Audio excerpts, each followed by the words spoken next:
Hey guys, it's Ashley, and this is gonna be my Ravenswood recap on Season 1, Episode 5, Scared to Death. Let me just tell you, Ravenswood is like one of my favorite shows now, and to be honest with you guys, when this show first started, I was really unsure about this series. I was like, it's a bit lame. Like, I don't know if I'm gonna watch this. Then the second episode was like, still was a little bit like, it was pretty good, but I wasn't like totally drawn into it. Third, it got a little bit better. Fourth, like which was last week's episode, I was like, oh, okay, now it's a show that I have to watch. And this episode, like, dang it, this series is like Pretty Little Liars, leave you hanging all the time. But yeah, I loved it. What did you guys think of the episode? Leave me in the comments below. I want to know your thoughts. This episode was pretty scary-ish, not that scary, but more the creepy, mysterious side, like a ooh, you know what's gonna come up next. I don't know what that was. In the last episode, Miranda finally meeting up with her mom, and we're like, oh, that's so, well, I was like, oh, that's so good, I'm so happy for her, since she's been looking for her parents this whole time. So she wakes up in like this random, like, old styled bed, like this really like old styled bedroom, and she doesn't really know where she is. And then her parents walk in. They're really like loving and caring towards her, and she asks them if she gets to stay here or she's not leaving. And they're like, where would you go when you have your family here, or something like that. And then this little girl randomly appears from out of her closet, and it's one of the little girls, those twins that were in those red dresses and the black berets. You remember in the Halloween episode that Hannah kept following around? Okay, so one of those twins was the little girl in Miranda's closet that randomly appeared there. And she's acting really innocent, and her parents say that she doesn't speak. Her name is Max, and they found her like in their front yard, so they're just taking care of her for now. Which I found that was a little weird, like that's a bit creepy. And she just has this really, really creepy smile. Then her parents leave, and it's Max and Miranda all alone. And then we all of a sudden see Max, the girl, all of a sudden her head just spins around, like turns around. It was really creepy. And then Caleb wakes up, and that was like his dream. He meets up with the other three, Remy, Olivia, and Luke, to discuss his dream. What's in that box that they found Henry, that old guy, and they find a bunch of old pictures. And then they come across this picture of a bedroom, the exact same bedroom that was in his dream. Then he gives the box to Olivia. She says she'll keep it. Remy and Luke, they're not together yet. Come on. Luke just cheated on Remy, kissed Tess. I mean, why? Why would you do that to Remy? You know, what did she ever do to you? And I don't really like Luke. I never did, so he kind of like bothers me for some reason. So then Caleb gets called to work for Collins, organizes funerals and all of that. They're in like this random room, and Collins unzips the bag, and it is that old guy Henry, and his mouth is open, and Collins says that he was scared to death. The way he said it though, it was like he knew something was up. I don't know, like he knows something. I don't know what it is. And even Mrs. Grunwald, she knows something. Like Mrs. Grunwald is okay maybe, but Collins, he's like, I don't trust him at all. So anyway, Miss Grunwald and Caleb have like this little chat, and she tells Caleb that all about Miranda's dad, how he was like a teacher, and how they lived closer to the college and not with Collins. Now with Olivia, she like kind of reconnects, I guess, with her boyfriend Dylan. And I found it really weird that all of a sudden he jumps in to help Olivia with the box, like finding clues and all of that. Like, I just found it a bit weird. Like he didn't hesitate at all. He just went right into it. Like he knew something. I don't know. Now, this scene was probably my favorite in the whole episode. I was gonna say whole series. Maybe it might be one of my favorite. You finally see Hannah in this episode. Nope, she wasn't with him. I was a little disappointed because I thought she was gonna be like with him in Ravenswood. But they show Hannah and Caleb talking on the phone, and you can tell Hannah is a little bit jealous of Miranda.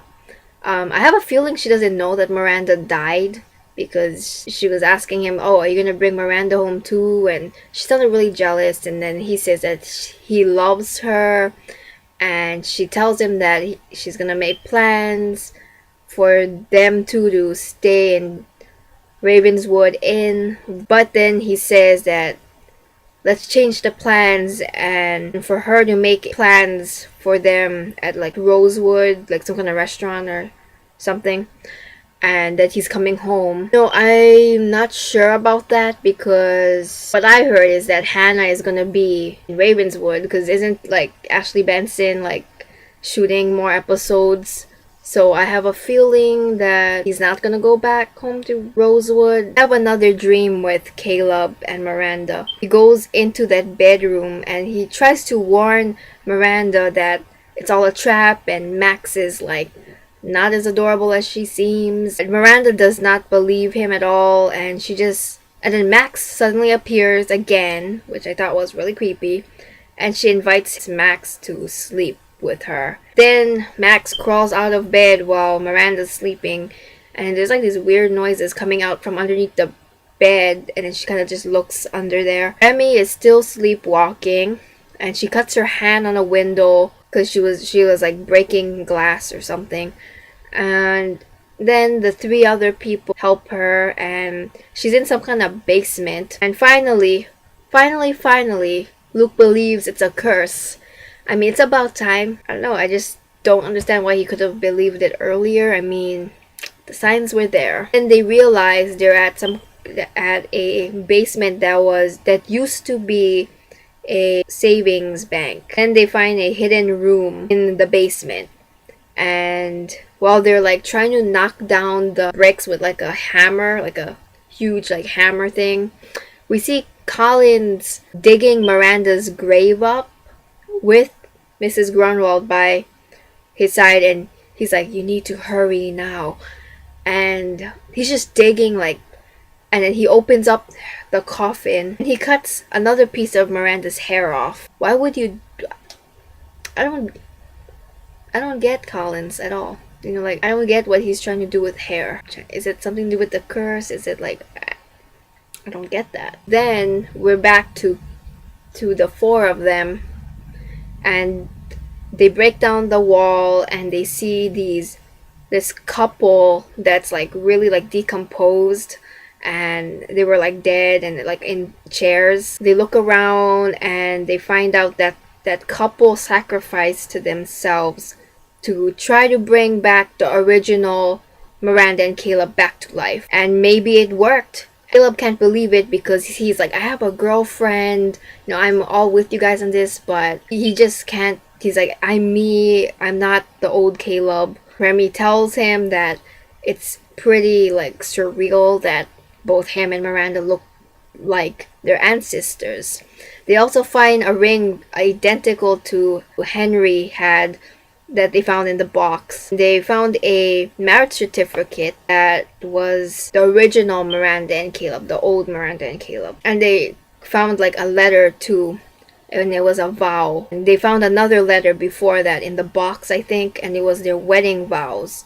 And they got married on the ship and they died on the ship. The original Miranda and Caleb was killed on their wedding day with three of their friends, and so that was like the pact, like the five. And then there was like this really nice flashback of like the old Miranda and Caleb, like, you know, like in like really old like styled clothes, and they're like really in love, and then they kissed, you know, which I thought was a sweet scene. But I mean, like, I'm like a hardcore Caleb shipper, so this is kind of hard for me. Like, I don't like hate Miranda and Caleb, but like I think it's like kind of cute, but at the same time it's like, which one do I go with, type of thing. Because I really like Miranda too, but I don't know if I ship them. Like, would that be weird? Like if I shipped both, you know, like I don't know if I could do that either. And Caleb is a really cute couple, one of my favorite couples in Pretty Little Liars and Ravenswood, if you count that. And they find this random picture of Miranda standing in front of a haunted house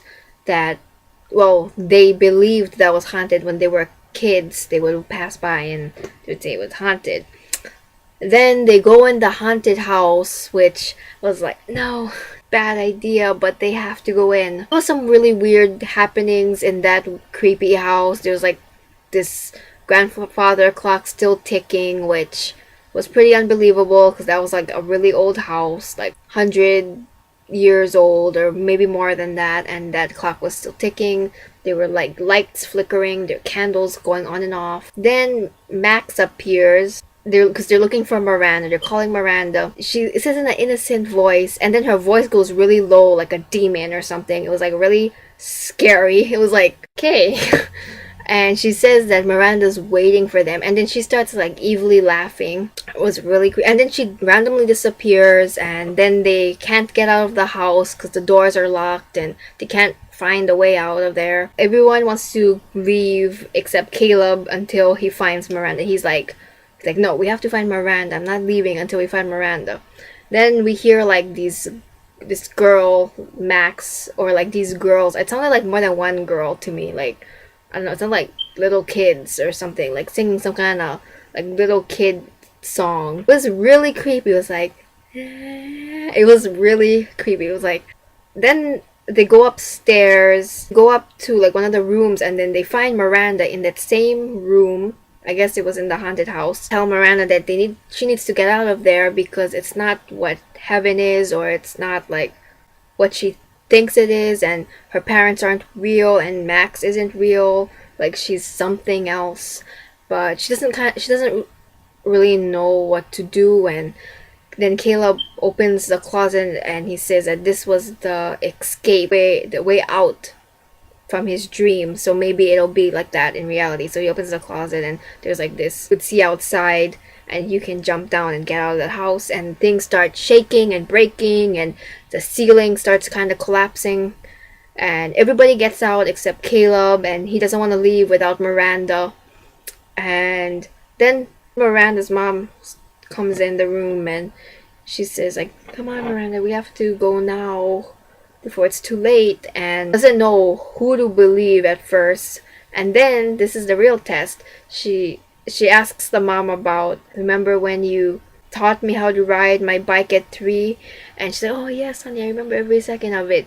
And then she says her parents weren't there, or they weren't alive at 3, and they never taught her how to ride the bike, so obviously that wasn't the mom. So then Miranda jumps, and then Caleb is the last one to jump down, and there was like this big like wood piece that hits him, and then he falls down, wakes up on the ground, and Miranda's there. It's like, oh, did I survive? And she's like, no, you're with me now. And so he practically dies, and I was kind of like crying. Well, not crying, but on the verge of crying, because I was like, oh my gosh, no. I just was thinking about like, how is like Hannah gonna feel? Like, this is a TV show, like why am I feeling like this towards a TV show? He's like, no, it feels right being with you. And then they kiss, and Miranda says, no, it feels right, but it's not right, or something like that, because she knows that he has a girlfriend. And then she tells him that maybe it's not too late for you to go back. We all of a sudden see Caleb waking up in a hospital in the bed, and then the doctor says like, wow, it's a miracle that he woke up from that huge fall. Then Miranda's in the hospital room waiting with Remy, Olivia, Luke, and Dylan, which is Olivia's boyfriend. And then she smiles at Remy, and then I guess she leaves. Then we see Remy and Luke holding hands, so I'm guessing they're a couple now. We really don't know how long Caleb was dead. I mean, I'm sure he wasn't dead for a long time, just maybe for a short while. Then Dylan offers that, oh, should I get, do you guys want coffee? So then he leaves them, and then that little girl Max, with the red dress and the black beret, she walks past him, sees him, he follows her all the way into this back room, and I was like, oh my gosh, I was kind of confused for a bit. It was like, oh my gosh, like, why would he be following that random girl? Like, I thought maybe he was gonna, like, ask her, like, if she's lost or something. Like, I just thought that. I forget what he says, but we all know now that, like, they know each other. Max and Dylan, they know each other. And he says to Max that, oh, he's gonna be really pissed when you find out about this or something like that. It was like, oh my gosh, he knows about this whole thing. That's why he was so eager to help Olivia with the box and this whole thing. That's why he's like so into this. That's why he didn't hesitate. The really end was Max in like the graveyard, and she's just kind of like looking up at the sky, and there's like a bunch of ravens like flying over her, and she's kind of just like laughing like and then there's this huge raven that lands on her arm, and she just, and the raven's like squawking, and she's just like kind of laughing like it was a really creepy ending. Yeah, what did you guys think of the whole episode? I mean, I really liked it. You know, I can't wait for the half to premiere. I'm sure it's gonna be really awesome. Better yet, Pretty Little Liars too. I can't wait. I mean, it's my show. Yeah, I'm gonna go now, and if you watched till this very end, I'm like proud of you, because if it was me, I probably wouldn't watch the whole thing. But anyway, thanks a lot for watching, guys. Thanks for subscribing me. It means like so much to me that people actually watch my videos and like love them. And I'm gonna go now, and bye guys, peace out. Oh, and I also made a fashion channel called Ashley Rose. If you want to check that out, I'll leave it in the down bar. But yeah, bye guys, peace out.